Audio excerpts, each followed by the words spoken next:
मेरे बेटे हैं जो हरबे इस्तेमाल हुए, किसको फायदा है? ख्वाजा आसफ को।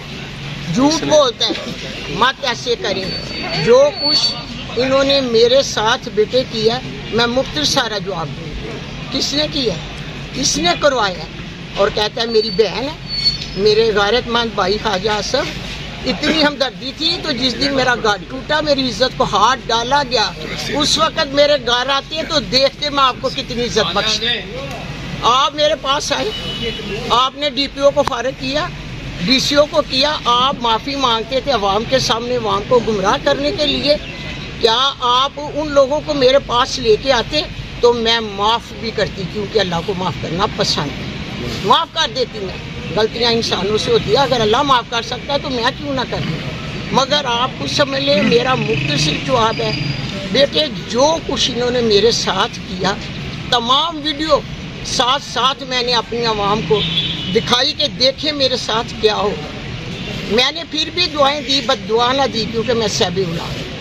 बाकी आप कुछ समझ लें, समझदार हैं। इन्होंने मेरे घर को सील करके, घर मेरा इम्तियाजुद्दीन डार का मेरा घर था, बच्चे माँ को मिलने के लिए आते, घर से निकाल दिया छोटे छोटे बच्चों के साथ। मैं सड़क पे बैठकर मैंने रात गुजारी है। आपकी अगर माँ होती तो बताओ आप लोग क्या करते। मैं कौन की माँ हूँ? शहर सियालकोट की माँ हूँ।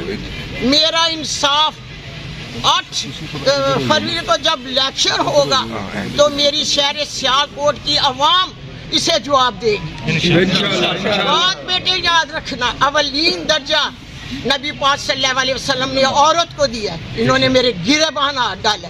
माँ सांझी है, याद रखना, वोट डालते वक्त अपनी माँ को मद्देनजर रख कर मेरा फैसला करना। मेरी आवाम मेरी फैसला करेगी, उस दिन ख्वाजा आसफ को बताएगी, क्योंकि आगे से किसी की माँ के गिरेबान को हाथ न डाला जाए। बस मेरा इतना साथ। ये बता दीजिए कि चीफ जस्टिस साहब ने भी आपका जिक्र किया है, तो आपने क्या उनको खत लिखा है या कोई पिटीशन आपने इनके खिलाफ दायर की थी?